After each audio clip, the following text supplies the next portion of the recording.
Preguntarle, bueno, ayer el informe de la fiscal general mencionaba un exceso de velocidad. Preguntarle sobre los controles que tiene el tren, pues no solo en el interoceánico, sino en toda la red ferroviaria. También sobre la capacitación de los operadores, los maquinistas. Los maquinistas son maquinistas experimentados, muchos de ellos son ferrocarrileros.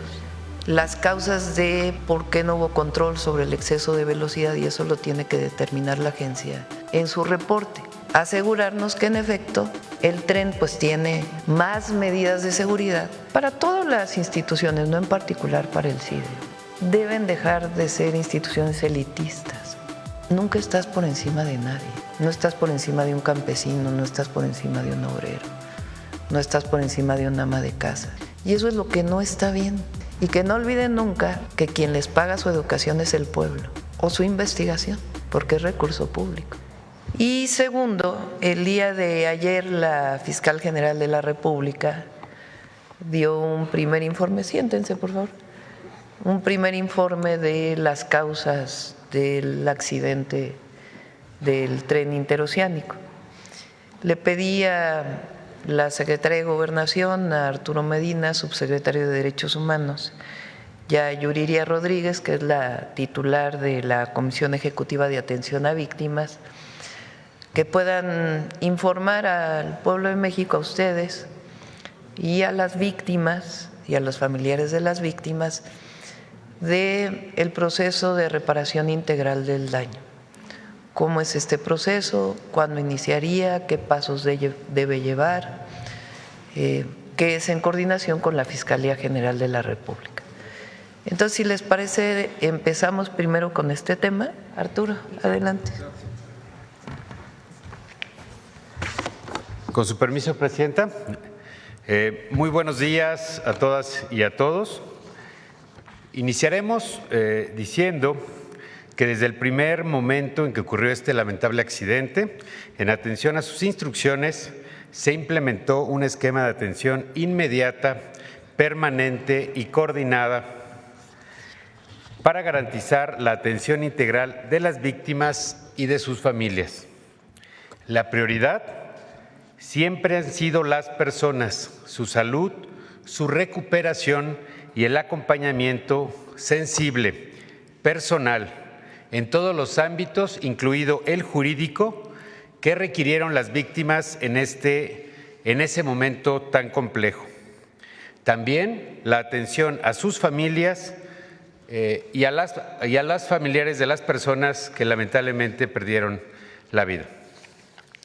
Informarle, Presidenta, y al pueblo de México que para efecto de atender a las víctimas y a los familiares de las víctimas, a partir del día lunes ya hemos iniciado para contactar a cada una de las víctimas o a sus familiares para darles una cita e iniciar con el proceso de reparación integral.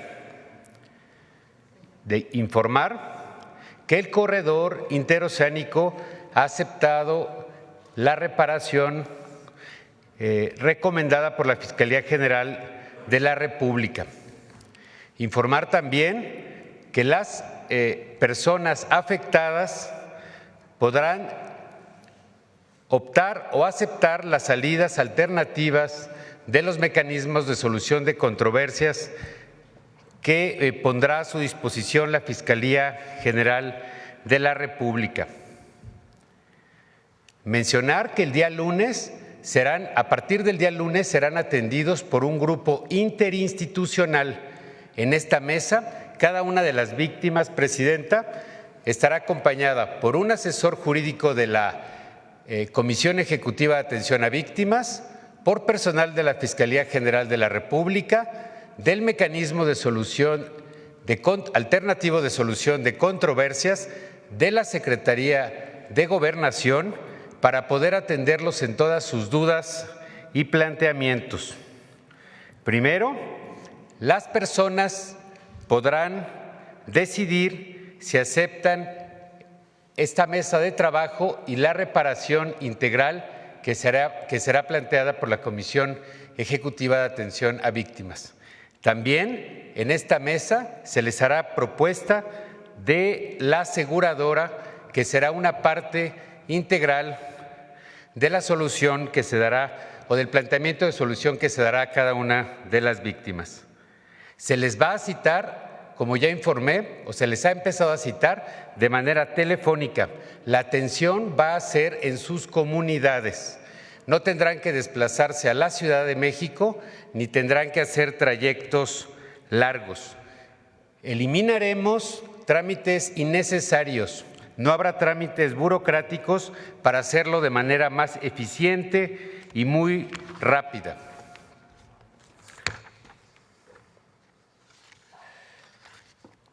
La presidenta de México nos ha instruido que la atención sea lo más ágil posible. Un trámite que regularmente tarda más de 6 meses, lo haremos en la brevedad posible.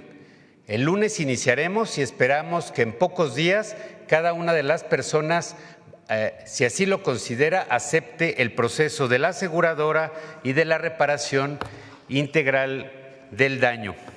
Los montos serán diferenciados para cada una de las personas o de las víctimas, tomando en cuenta diversas circunstancias. También mencionar que la reparación y los procesos de atención será para la totalidad de las personas que viajaban en el tren, dependiendo de la afectación que hayan tenido en sus personas y en sus bienes. Mencionar que atenderemos o se citará a 225 personas, que era el universo de las personas que viajaban en el tren ese día, el día del incidente. Finalmente decir, Presidenta, que seguiremos trabajando para atender a cada una de las personas que resultaron afectadas en este terrible accidente y que la presencia integral del Gobierno de México será presente en Oaxaca y en Veracruz principalmente, que son los lugares donde hay el mayor número de víctimas. Seguiremos trabajando todos los días sin interrupciones hasta que cada persona y cada familia reciba la atención que necesita. Esa es su instrucción y eso es lo que vamos a atender y a cumplir. Es cuanto, Presidenta. Bueno, como siempre, nuestra solidaridad, nuestro apoyo, nuestro abrazo, nuestro cariño a todas las personas que perdieron la vida, a sus familiares, a sus seres queridos. Como bien lo dice Arturo, desde el primer momento recibieron el apoyo de la Comisión Ejecutiva de Atención a Víctimas. Personalmente, Arturo Medina estuvo en el lugar, se trasladó ahí y ha estado ahí durante varias semanas atendiendo a los familiares. El procedimiento de reparación integral del daño parte de la Fiscalía General de la República. Es una de las llamadas salidas alternativas de justicia que tiene que aceptar las víctimas o los familiares de las víctimas. Este proceso ha aceptado la Fiscalía General que se realice lo más pronto posible y por ello a partir del próximo lunes se va a estar en las distintas localidades porque se tienen los nombres y se ha estado en comunicación con todas las personas que viajaban en el tren y con los familiares de las personas que lamentablemente perdieron la vida. Entonces va a ir a sus localidades junto con la Fiscalía General de la República, la Comisión Ejecutiva de Atención a Víctimas y la Secretaría de Gobernación va a estar coordinando este trabajo. Y ahí, a partir de lo que decida cada una de las familias de aceptar esta reparación integral, primero pues evidentemente recibirán la parte que corresponde a la aseguradora y después, de acuerdo a lo que determine la Fiscalía General de la República, se establecerá el apoyo a cada una de ellas. Y mientras tanto, hay un servidor público que está pendiente de cada una de las familias que estuvieron en algún hospital. Todavía hay una persona que permanece en el 20 de noviembre y las demás ya han salido del hospital. Pues esta es la información que queríamos darle y obviamente pues todo el apoyo que requieran las víctimas y sus familiares. Vamos con Carlos.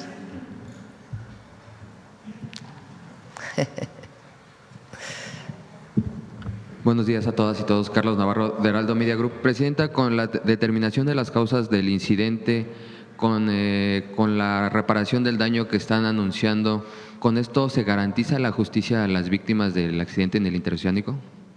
La justicia en México, en este y cualquier otro caso, en otros casos, dependiendo obviamente del delito,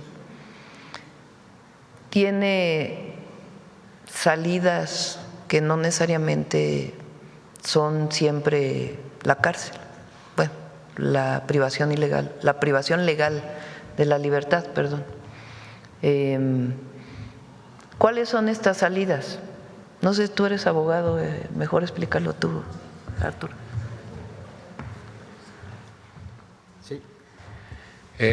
La reparación del daño, así como la atención a las víctimas, es parte del proceso integral y la justicia y la verdad, la no repetición, son elementos integrales para atender a las víctimas. Por un lado, la Fiscalía General de la República va a llevar a cabo la investigación de los hechos para determinar o deslindar la responsabilidad y determinar con ello si existió alguna cuestión dolosa o en el ámbito de la sanción penal. Y por otro lado, el Gobierno de México da atención a las víctimas con un proceso integral, como decía, a través primero de la aseguradora, después de la reparación integral y tres, de la no repetición, que implica medidas más allá de lo económico. La reparación es un proceso mucho más amplio, entonces se va a estar trabajando en este proceso de verdad y justicia.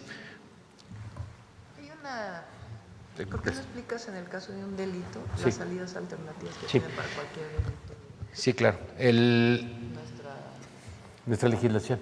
Cuando hay un delito que implica una querella, es decir, la denuncia por la presentación de la denuncia por una persona porque tiene una afectación directa, como es este caso, la ley permite que se pueda llegar a un acuerdo entre las partes. Este acuerdo entre las partes es como una solución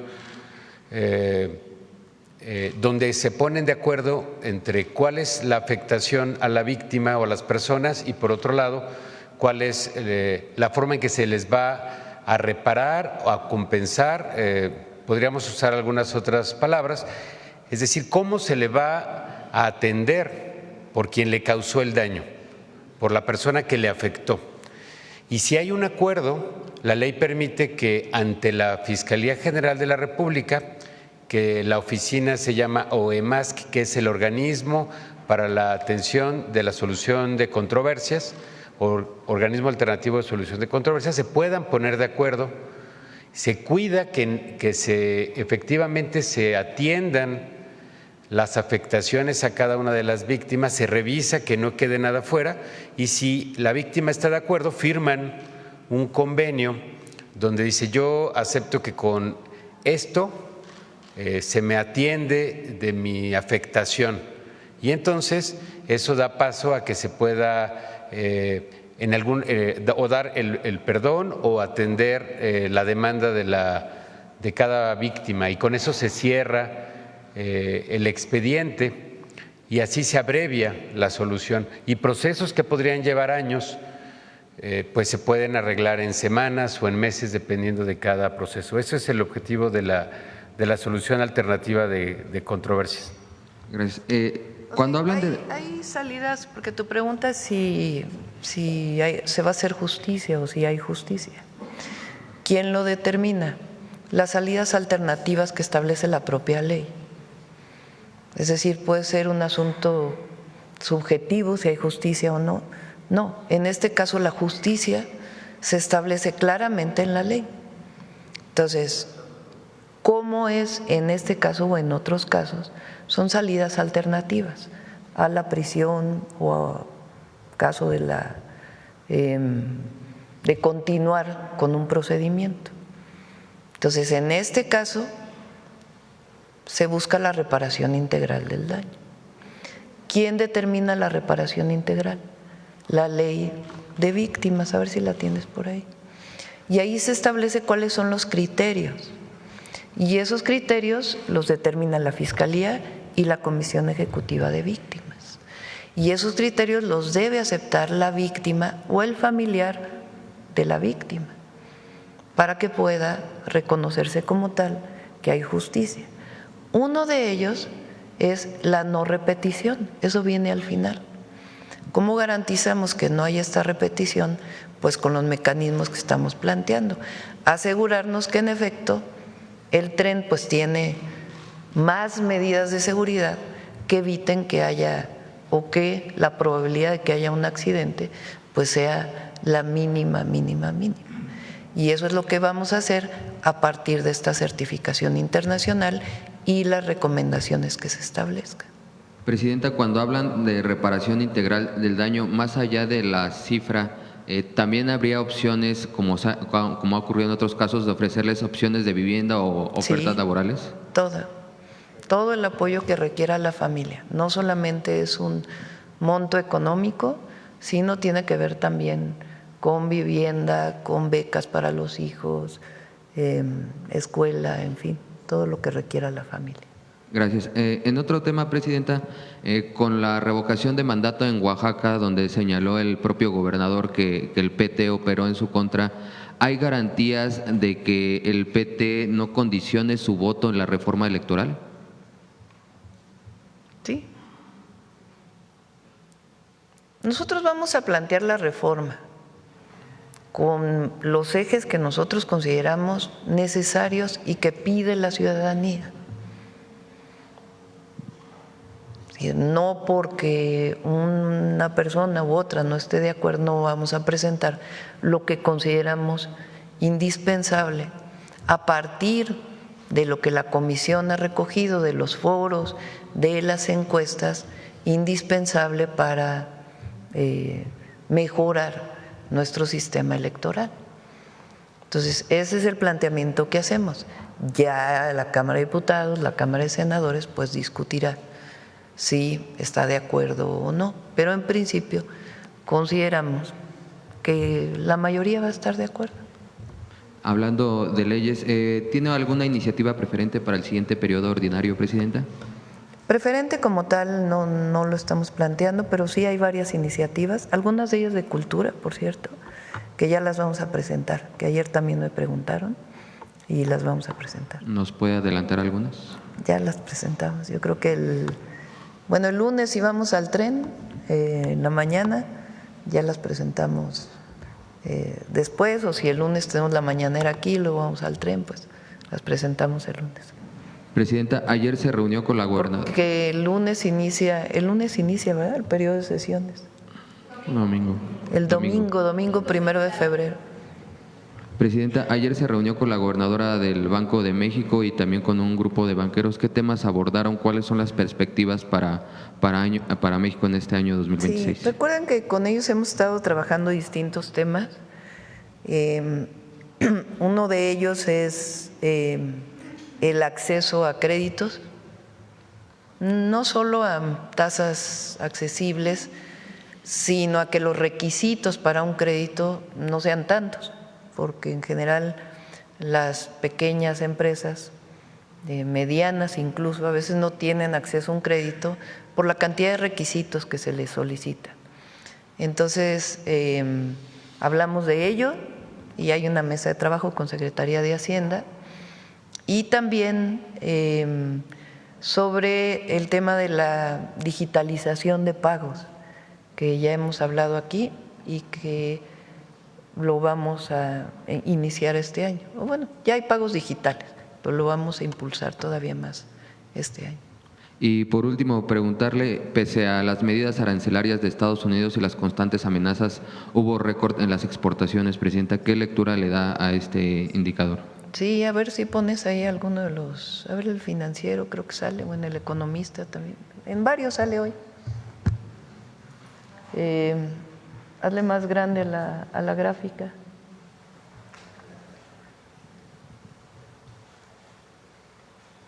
Fíjense, disminuyó un poco la industria automotriz y las autopartes en la exportación.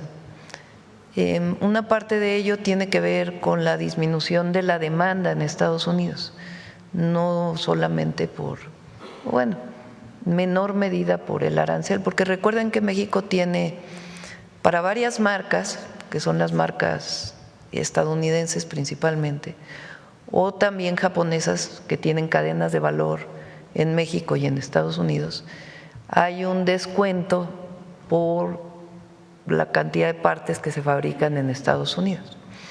Entonces, y la cercanía y las plantas que hay aquí pues favorecen la exportación, pero hubo una disminución en la industria automotriz, pero hubo otras industrias que aumentaron de manera significativa, como la electrónica, por ejemplo.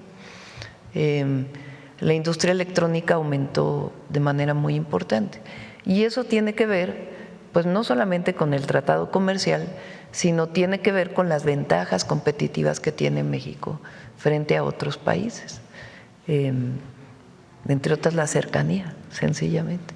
Eso pues ayuda mucho. Entonces, y también no solamente aumentaron las exportaciones, sino que la balanza comercial, es decir, qué tanto se importa y qué tanto se exporta, exportamos más de lo que importamos. Eso siempre es bueno para la economía. Muchas gracias, buen día a todas y todos. A ver, el compañero de hasta ahora le estoy dando la palabra a quien normalmente no. Atrás, al compañero de atrás.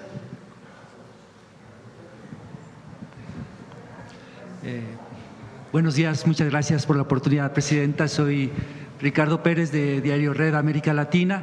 Presidenta, sobre el tema del accidente en el tren interoceánico, preguntarle, bueno, ayer el informe de la fiscal general mencionaba un exceso de velocidad, preguntarle sobre los controles que tiene el tren, pues no solo en el interoceánico, sino en toda la red ferroviaria, y también sobre la capacitación de los operadores, los maquinistas.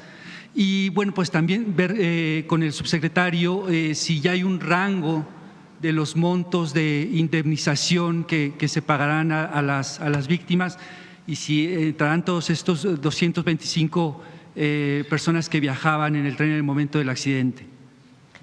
La Agencia de Transporte Ferroviario ahora lleva un nombre más complejo, Agencia de Transporte Ferroviario, no.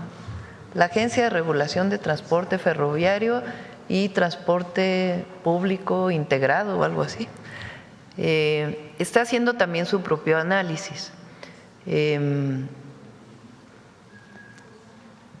Dieron alguna información a la Fiscalía, a petición de la Fiscalía, y ellos tienen que presentar un reporte integral de la operación del tren interoceánico. Los maquinistas son maquinistas experimentados, no son, digamos que muchos de ellos son ferrocarrileros, entonces son maquinistas experimentados. Las causas de por qué no hubo control sobre el exceso de velocidad, y eso lo tiene que determinar la agencia en su reporte. Lo importante también es que para que inicie primero el transporte de carga y luego el transporte de pasajeros, en el caso de pasajeros se está solicitando una certificación internacional, de tal manera que haya recomendaciones adicionales a la operación del tren y estas recomendaciones pues sean utilizadas en todo el proceso para poder tener pues mayores garantías de que de la no repetición, que es uno de los grandes temas de la ley de atención a víctimas. Entonces, esto es lo que puedo decirles y en el momento en que esté el reporte, por supuesto, se dará conocimiento público de él. Sobre el tema de los montos, los determina la Fiscalía General de la República a partir de pues, una revisión, primero de cada uno de los casos, y segundo, de lo que históricamente se ha dado en situaciones como estas. Normalmente no se dan los montos por la protección de las personas que lo van a recibir. y ellos tienen que aceptarlo. No es algo que se imponga, sino que cada familiar o cada víctima tiene que aceptar esta reparación integral o en su caso pues seguir con el proceso. A ver, la compañera.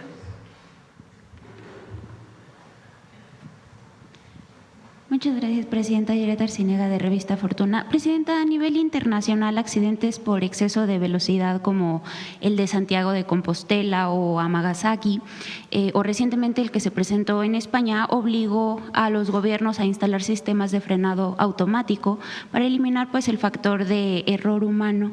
¿Qué garantías tecnológicas se van a implementar en el tren interoceánico para que la seguridad pues no dependa exclusivamente de un maquinista, por experimentado que sea, y así recuperar pues la certeza de los usuarios? Esas es justamente las recomendaciones, para que no sea solamente la Agencia de Regulación de Transporte Ferroviario que dirige Andrés Layuz, con todos los expertos que hay ahí, para que no solamente sea la agencia del Gobierno de México.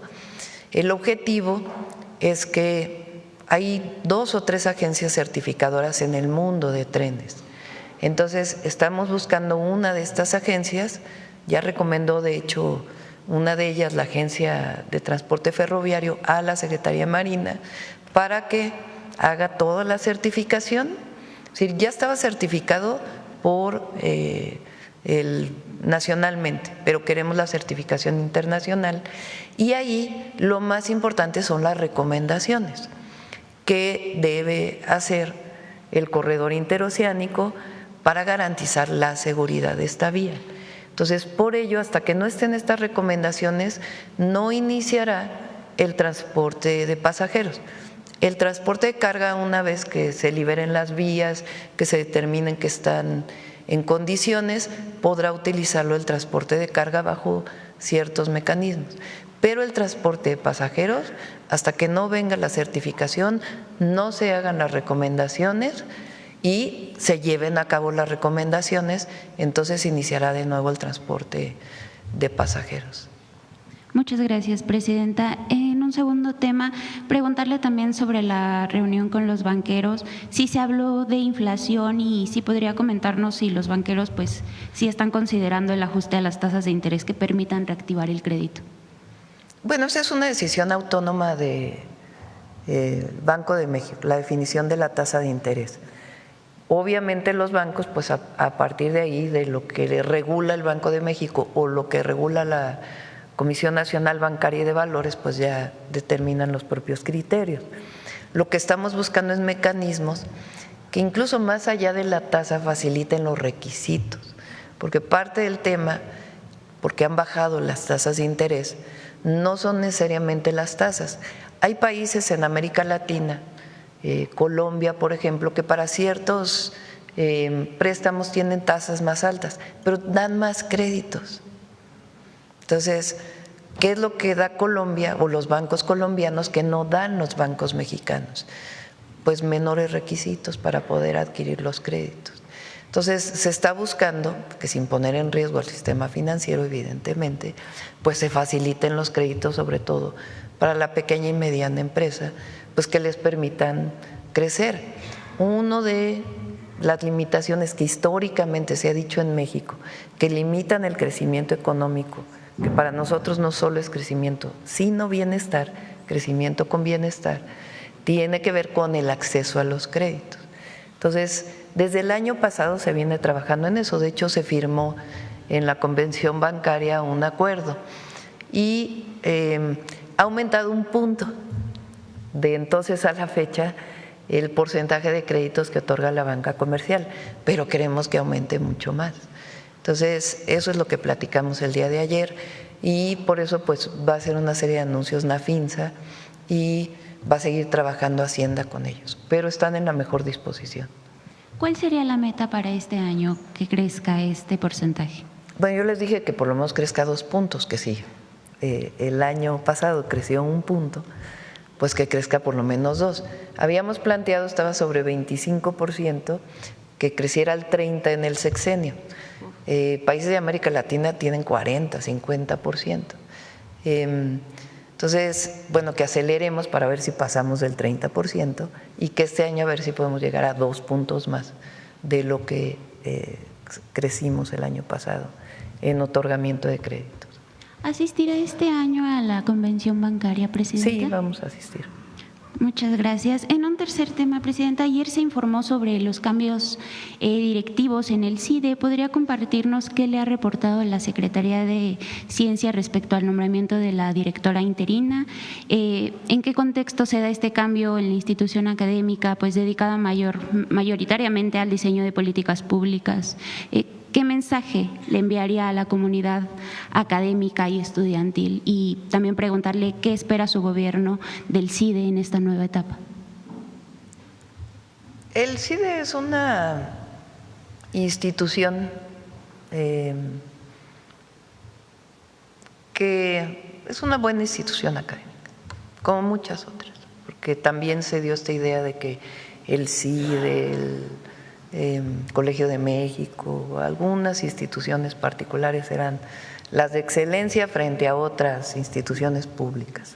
Y la verdad es que en todas las instituciones públicas hay buenos investigadores, buenos profesores, y también hay no tan buenos profesores y no tan buenos investigadores, como en cualquier lado. Lo cierto es que el CIDE durante mucho tiempo se orientó a una política económica que correspondía al periodo anterior, que era la neoliberal. Y la idea pues era orientar también al CIDE a un planteamiento mucho más amplio. Eso fue un debate durante el gobierno del presidente López Obrador. Las consideraciones que tuvo la Secretaría de Ciencia y Tecnología, pues yo le pediría a Rosaura que emitiera un comunicado sobre este tema. No sé si ya lo emitió, ayer lo emitió, a ver si lo pone. Son decisiones en las que como presidenta no participo directamente, y fue una decisión que se tomó en la Secretaría. Sí, yo no los he leído ni siquiera.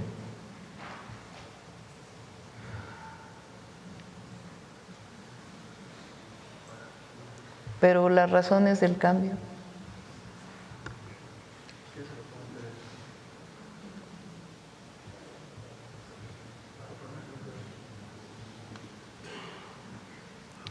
Y obviamente lo que queremos de las instituciones académicas y de estos centros de investigación, pues es que tengan mucho mayor cercanía con los problemas nacionales y que ayuden al desarrollo de la nación, con su libertad de expresión, cátedra y todo lo que se requiere. Pero buscamos pues mucho mayor vínculo con el desarrollo nacional. Todas estas instituciones tienen financiamiento público. Entonces, con las instituciones autónomas, son autónomas, pero eso no quita que busquemos la manera de que haya mucho mayor vínculo con el desarrollo del país y con los problemas de la nación. Bueno, a ver si lo pones en un momento. ¿Esto es lo que usted esperaría de esta nueva etapa del CIDE?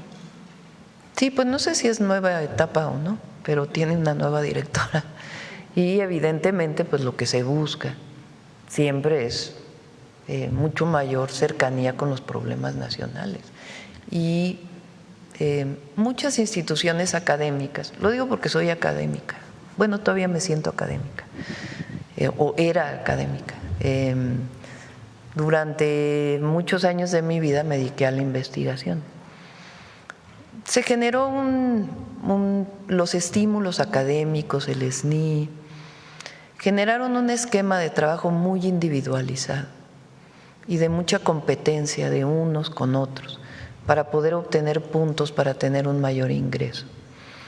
Y esos puntos corresponden a la cantidad de publicaciones que tienen o algunas otras actividades académicas que son inherentes a la actividad académica. En mi caso, pues yo fui del Instituto de Ingeniería y la ingeniería en general pues tiene mucho mayor vínculo con los problemas nacionales por la propia profesión. Yo me dedicaba a hacer el inventario nacional de emisiones de gases de efecto invernadero, a la planeación energética, a cuál era el impacto de tener más fuentes renovables de energía sobre las emisiones, la justicia energética. Entonces, la propia tema al que yo me dedicaba, pues evidentemente, el Instituto de Ingeniería, por ejemplo, apoya a la Secretaría de Marina a determinar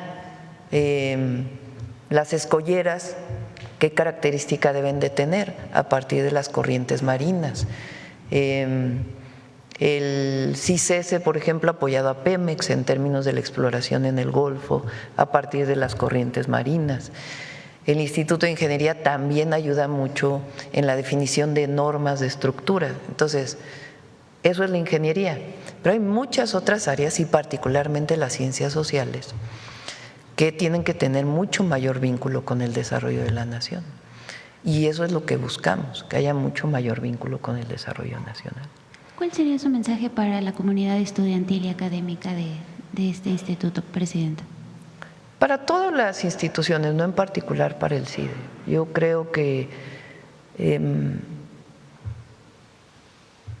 deben dejar de ser instituciones elitistas y estar mucho más integradas a los problemas de la nación y al pueblo.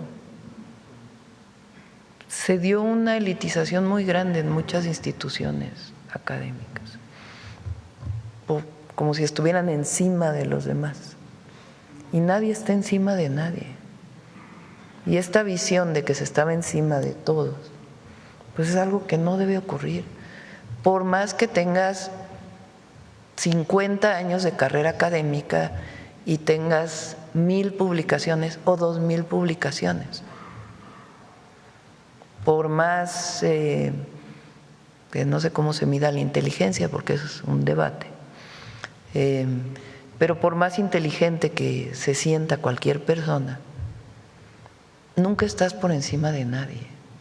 No estás por encima de un campesino, no estás por encima de un obrero, no estás por encima de una ama de casa, no estás por encima de una trabajadora del hogar. Nunca. Y esta visión del elitismo de la academia no es buena, no es bueno. También hubo esta visión de que los exámenes de admisión tenían que ser difíciles para que solo entraran los inteligentes, los talentosos. Entonces es la división del que tiene talento y el que no tiene talento. Todos tenemos talento, todos. Unos tienen más talento en el arte, otros en las matemáticas, otros en la mecánica, otros en otras cosas. Entonces, esta visión de los talentosos y no los talentosos, claro que hay personas que son muy buenas para el piano, para la música, y se caracterizan por ello, o para el deporte, y son muy buenas, pero todas las personas tenemos distintos talentos y no somos más que nadie. Y eso se generó durante el periodo neoliberal en muchas instituciones académicas. Y eso es lo que no está bien. No se puede mirar a nadie por encima del otro. Muchas gracias, Presidenta. Que tenga buen día. Sí. Y que no olviden nunca que quien les paga su educación es el pueblo. Nunca. O su investigación, porque es recurso público. Bueno, vamos con ¿quién más? Ya son 9:20. Ya. Hoy no vino el detector de mentiras. Vamos a traer mañana doble. Mujeres en la historia del detector. Vamos a ver quién más. Oh, es que ya Sonora tiene mucho, acá ya preguntaron mucho. Vean, ¿Cuántas veces este año le he dado la palabra Sí, gracias, presidenta. En otro tema, sobre el envío de petróleo a Cuba, usted mencionaba ayer que fue una decisión soberana, fue una decisión de Petróleos Mexicanos, pero llama la atención el momento en que se habría suspendido este envío de petróleo a Cuba, justamente pues en un momento en que el pueblo cubano lo necesitaría más que nunca. Esto pues debido a lo que está sucediendo con Venezuela, que era uno de los principales proveedores de petróleo, y también por la inmensa necesidad de combustible del pueblo cubano en cuanto a que es indispensable para la generación eléctrica y bueno, en una circunstancia de bloqueo. Entonces, preguntarle por qué en este momento y si no habría una sensibilidad política también de Petróleos Mexicanos de tomar esta decisión en estos momentos. Qué bueno que lo preguntas para que pueda yo aclarar lo que se dijo ayer. Hay dos vías por las que se entrega petróleo a Cuba. Una es a través de contratos que establece Petróleos Mexicanos con alguna institución del gobierno cubano. Esa es una vía. Y ahí, en ese contrato, pues es lo que yo dije, Petróleos Mexicanos determina, pues de acuerdo con el contrato, cuándo se envía. La otra es la ayuda humanitaria, que también se envía petróleo por ayuda humanitaria, como otras cosas que se envían por ayuda humanitaria. Por ejemplo, recientemente Estados Unidos envió ayuda humanitaria a la isla y otros países han enviado ayuda humanitaria a la isla. Entonces, por eso digo que es una decisión soberana de México el enviar ayuda humanitaria y con Pemex en términos del contrato cuándo envía. Yo nunca hablé de si se había suspendido o no se había suspendido, esa fue una interpretación posterior a partir de una nota que salió en un periódico. Entonces, la ayuda humanitaria a Cuba como a otros países continúa, porque es ayuda humanitaria y México siempre ha sido solidario con todo el mundo y son decisiones soberanas. El tema del contrato, pues obviamente el contrato es con Pemex. Entonces ahí en el contrato pues se determina cuándo se envía, cuándo no se envía, en fin, todo lo que tenga que ver con eso. ¿Seguirá el envío de petróleo crudo por términos de ayuda humanitaria? Pues ahí es, digamos, tenemos que determinarlo a partir de las solicitudes. Muy bien, muchas gracias, presidenta. En otro tema, hemos visto en los últimos días estas operaciones del Servicio de Inmigración y Control de Aduanas de Estados Unidos, este lamentable asesinato de 2 ciudadanos estadounidenses, una madre de familia, un enfermero en los últimos días. Estos operativos lamentablemente tienen como objetivo a población migrante y mucha de esta población es de origen mexicano. ¿Qué podría decirle usted a la población mexicana, a los migrantes en Estados Unidos que están en una situación de una operación del ICE? ¿Qué podríamos decirle? Y bueno, ayer veíamos también al embajador Moctezuma que hablaba sobre verificación de las condiciones de los mexicanos en centros de detención en Dallas. Preguntarle qué reporte tiene, cuántos mexicanos están actualmente detenidos en centros de detención del ICE y cómo van las denuncias, si ha habido denuncias o no de víctimas de abuso policial, si es que las hay. Y también de cómo van las denuncias de los mexicanos muertos bajo detención del ICE, que tendrían asesoramiento de personal de los consulados mexicanos. ¿Ha habido ya alguna resolución? ¿En qué van? Y bueno, también en este sentido, presidenta, preguntarle qué respuesta ha habido a las notas diplomáticas que ha enviado usted, por ejemplo, sobre la muerte de detención de los mexicanos en centros de detención del ICE. Sí, a ver si nos puede dar Roberto toda la información y con gusto ahora les damos la información. Muchas gracias, presidente. Adelante, sí. Bueno, vamos. A ver, vamos con... vamos... ¿Quién le damos la palabra? ¿Quién le damos la palabra? A ver, el compañero de Capital 21, que hace mucho que no pregunta.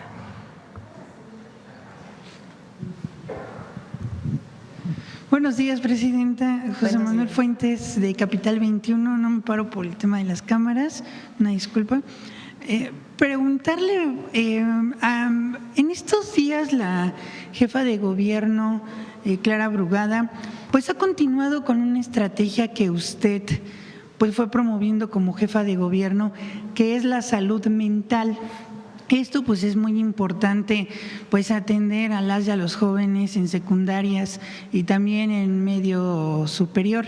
Preguntarle qué se va a hacer por parte de usted, de su gobierno, para apoyar esta iniciativa de la jefa de gobierno de continuar pues con este programa que ha prevenido en la ciudad pues 75 suicidios, casos de suicidios entre los jóvenes, y también pues han atendido a más de 500,000 en las escuelas.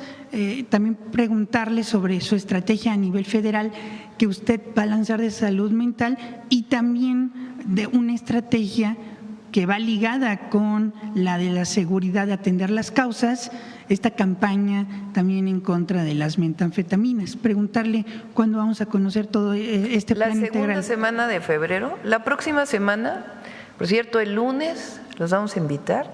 A ver, no sé si hacerlo en la mañanera o más tarde. Vamos a inaugurar ya el tren Santa Fe Observatorio. El lunes 2 de febrero, se inaugura el tren que va de Santa Fe a Observatorio, ya para que la gente pueda utilizarlo. Como saben, el lunes es día festivo por el 5, bueno, el día festivo es el 5 de febrero, pero el día inhábil es el 2 de febrero. Entonces ese día, a ver si nos acompañan a ir a subir al tren de Santa Fe a Observatorio. Podemos ir en el frío de la mañanera o más tarde, estamos por definirlo. Y después, martes, miércoles, vamos a hablar de temas económicos, de un fondo que hemos venido trabajando con Secretaría de Hacienda, o más bien varios fondos con Secretaría de Hacienda, ya se los había comentado, para impulsar la inversión pública este año y todo el sexenio. Eso va a ser el martes.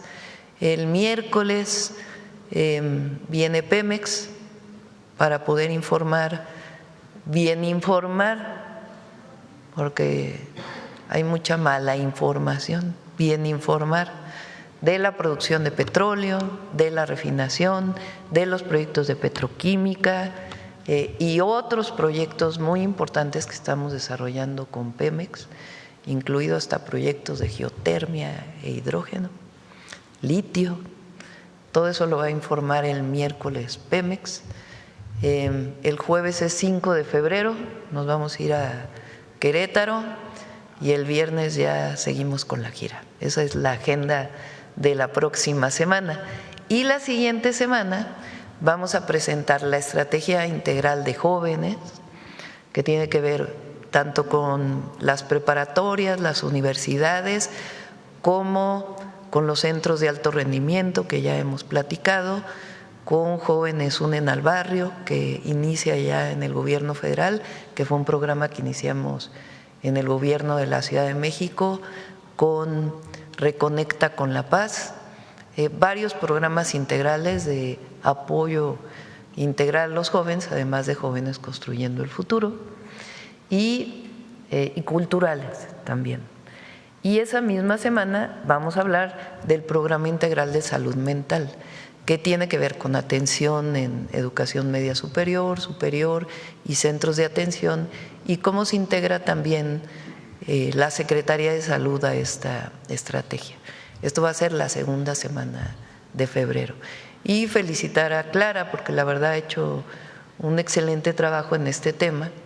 Se contrataron psicólogos, psicólogas y trabajadores sociales para poder atender de manera integral el problema de salud mental en las y los jóvenes de la Ciudad de México. Y para finalizar con el tema capitalino, Presidenta, hay bueno, a mí me surgió la duda como reportero de cómo se llevan a cabo las reuniones de seguridad con la jefa de gobierno, que son los lunes, e incluso todos los lunes la mandataria capitalina sale y da como un resumen de esta coordinación que existe entre la capital y su gobierno. Preguntarle qué temas se abordan, cómo son esas reuniones. Les platico cómo son las reuniones de seguridad pública que tenemos a las 6 de la mañana. Las reuniones son de 6 a 7:20. Inicia con un reporte del secretario de Seguridad y Protección Ciudadana, digamos, del parte del día anterior, los hechos más relevantes y detenciones más relevantes y algunos casos especiales. Después vemos el tablero. Recuerden que tenemos un tablero que hicimos entrando el gobierno, en donde vemos los homicidios y otros delitos por estado, los nacionales, por estado y por los municipios prioritarios. A partir de ahí tomamos algunas decisiones y después se trata algún tema en particular. Por ejemplo, cuando viene la jefa de gobierno, pues se trata el tema de la Ciudad de México. Cuando vamos ahora a los estados, pues se trata el tema de seguridad en alguno de los estados de la República, o se tocan temas especiales de la agenda que venimos trabajando. Por ejemplo, presencia de la Guardia Nacional en distintos lugares. Viene una vez a la semana ahora la Fiscal General de la República para informar de temas de coordinación que tenemos. Así, y después viene una parte pues ya de discusión y trabajo conjunto y de acuerdos que le damos seguimiento en las siguientes reuniones. De eso se trata las reuniones de seguridad. Bueno, viene el informe de la Secretaría de Gobernación, siempre de los problemas que se vivieron en el país relacionados con la gobernabilidad, con movilizaciones, con temas específicos. Muchas gracias, Presidenta. Pasando a otro tema, ha surgido algunas dudas sobre este proyecto en materia de salud sobre la credencialización, porque nos han preguntado en Capital 21 cómo va a funcionar para las personas que no son derechohabientes. Ya se explicaba en la semana pasada pues en qué consiste pues esta credencialización, cuáles son los datos que va a tener esta credencial, y nos preguntaban qué va a pasar con los derechohabientes, los que no son derechohabientes, perdón. Es para todos los mexicanos y mexicanas, o mexicanas y mexicanos. Para los que son derechohabientes del IMSS, para los que son derechohabientes del ISSSTE, para los que son derechohabientes de Pemex y para los que no son derechohabientes de ninguna de estas instituciones. En los estados donde esté el IMSS Bienestar, pues son derechohabientes del IMSS Bienestar, y para los estados que no están en el IMSS Bienestar, pues tenemos que ponernos de acuerdo con los gobernadores y gobernadoras, porque pues este es un asunto voluntario, si ellos desean que se incorpore a las personas que se tratan en la salud estatal. Y vamos a iniciar el 1 de marzo, como ya lo planteamos, y antes de que llegue el 1 de marzo va a volver a venir el Gabinete de Salud para poder explicar de nuevo junto con Bienestar dónde van a estar estos lugares y qué letras le va a tocar a cada quien. Muchas gracias, Presidenta. Vamos por acá, de este lado. A ver, el compañero que no ha preguntado. Vamos con quienes no han preguntado. Sí, el compañero. Presidenta, buenos días. Buenos días a todos y todas. Perdone que no me levante. Presidenta, soy Juan Carlos Sagredo, reportero de Seeker.com, vengo del estado de Jalisco, le agradezco mucho. Presidenta, tengo un tema doloroso y preocupante que tiene que ver con la desaparición forzada y la trata de personas. El año pasado en Jalisco, a partir de un operativo permanente realizado entre personal de la Defensa Nacional, Guardia Nacional, Policía Estatal y Policía Municipal, en la central de autobuses de Guadalajara, que está ubicada en Tlaquepaque, fueron localizadas 70 personas en distintos momentos del año, entre ellas 36 menores de edad que estaban siendo buscados por sus familiares y que fueron localizados en la central camionera de Guadalajara. Existe desde hace meses una iniciativa de ley en el Congreso Federal que busca hacer obligatoria la identificación de quienes compran boletos y abordan unidades en las centrales camioneras, así como ocurre en los aeropuertos. Pero esta iniciativa aún no ha sido aprobada.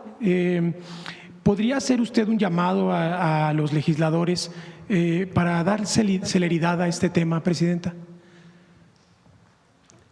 A ver, lo que existe, que está ya en operación, es la alerta que se determinó a partir de las nuevas leyes relacionadas con desaparecidos. Coordina Secretaría de Gobernación en algunos casos con la Comisión de Búsqueda y también la Secretaría de Seguridad y Protección Ciudadana, sea con el Centro Nacional de Inteligencia o con distintas áreas. ¿En qué consiste esta alerta? En el momento en que una persona es reportada como desaparecida, que tiene que abrirse una carpeta de investigación ahora con la nueva ley en una fiscalía, en ese momento se levanta la alerta y se busca en todo el país, en cualquier lugar, aeropuertos, centrales de autobuses, cualquier lugar en donde haya habido, incluso en espacios privados, se va la alerta, centros comerciales, bancos, en fin, para que si la persona se presenta, de inmediato haya pues una alerta nacional de búsqueda en el momento en que la persona se reporta como desaparecida. Esa alerta ya existe, ya se está utilizando y se está mejorando todos los días frente a esta situación. Eso se determinó gracias al cambio en la ley y ya está operando. Ahora, sobre esto que dices de la obligatoriedad de que en las centrales de autobuses se presente la identificación, lo revisamos en qué situación está esta ley y si es evidentemente si existe la ley y está en el Congreso, pues que se apruebe, porque evidentemente pues ayuda cuando hay el reporte de una persona desaparecida. De todas maneras, en particular en Jalisco y en la zona metropolitana de Guadalajara, creo que la central de autobuses está en Tlaquepaque, si mal no me equivoco, o en Zapopan. No, la de Guadalajara está en Tlaquepaque. En Tlaquepaque. Ahí hay una coordinación del gobierno del estado con el gobierno de México, Guardia Nacional, porque ha habido varias denuncias de que justamente en esa central de autobuses ha habido situaciones de jóvenes que ya sea de manera voluntaria o de manera obligatoria son capturados por la delincuencia organizada y para integrarse a sus filas, de manera voluntaria o no. Entonces ahí ya hay una presencia permanente y es coordinación del gobierno del estado con las fuerzas federales. Sí, es así, Presidenta. De hecho, gracias a esa coordinación se lograron localizar estas 70 personas el año pasado. Le agradezco mucho la respuesta. Presidenta, tengo otro tema. Esta semana, a través de un operativo conjunto entre la Guardia Nacional y la Policía Estatal de Jalisco, se realizó la detención de 7 personas por la presunta portación de armas de fuego, chalecos tácticos, drogas y motocicletas sin documentación, quienes se ocultaban en un terreno federal conocido como Pueblo Quieto. No es una colonia, es un terreno federal que lo conocen como Pueblo Quieto, que se encuentra invadido desde hace 30 años. Dicho terreno forma parte de los patios de andenes de la reserva de Ferromex, cuyo derecho de vía posiblemente sirva al trazo del futuro tren México-Guadalajara. Las autoridades estatales solicitan al gobierno federal el desalojo de quienes tienen invadido dicho terreno, porque además se ha detectado que los robos a transeúntes que se registran en distintos puntos de la ciudad son realizados por personas que habitan en Pueblo Quieto, es decir, van a colonias, por ejemplo, en el centro de la ciudad, roban celulares, asaltan y luego regresan a Pueblo Quieto, donde comúnmente habitan. ¿Podría su gobierno, Presidenta, revisar el caso de este espacio, de este terreno federal que está invadido?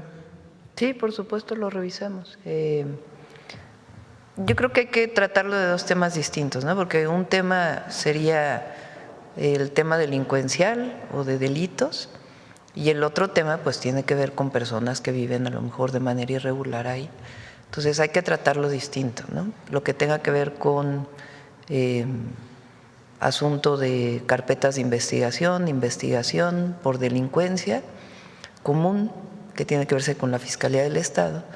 Por ser terreno federal, pues obviamente tendría que intervenir la Federación y ver si la Fiscalía General de la República tiene alguna atribución, en este caso, por ser terreno federal, y la otra pues ya es la parte social, que tiene que ver con vivienda o con invasión de estos predios. Sí, por supuesto, no todas las personas que están en este sitio delinquen, ni mucho menos. Sin embargo, sí están de manera irregular en ese lugar. Presidenta, finalmente, en Jalisco se anunció una posible visita de usted y su equipo durante el próximo mes de febrero a la entidad para dar arranque a las obras de construcción de una planta de ciclo combinado de gran escala de 1,000 megawatts de capacidad instalada. La verdad es que hay poca información allá. ¿Podría usted darnos detalles de este proyecto y la importancia de este proyecto para la región? Sí, se informó aquí por parte de Comisión Federal, a ver si tienes la presentación de comisión de las nuevas plantas que va a haber. No tenemos, hasta donde llevamos, no tenemos pensado ir. Tenemos la agenda hasta el 15 de febrero. El 15 de febrero vamos a ir de nuevo a Veracruz. De una vez les adelanto. Luego no me aguanto para decirles esas cosas. Soy mala para guardar secretos. Vamos a anunciar los incentivos para el cine allá en Veracruz.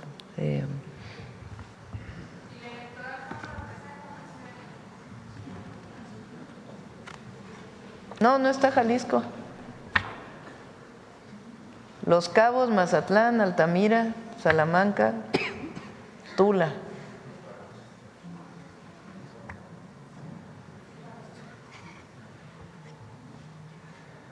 todas maneras revisamos, porque estos son los de 2026. Se habla de una planta de ciclo combinado, Presidenta. No sé si usted tenga algún dato, dónde estaría localizada, algún detalle que nos pudiera dar o cuándo estaría usted visitando Jalisco. Les informamos pronto cuando vamos a Jalisco. Le agradezco mucho. Gracias. Por cierto, ya está funcionando el tren, ¿verdad? Sí. Que se ayudó en el financiamiento el presidente López Obrador en su momento. Sí. Bueno, vamos de este lado.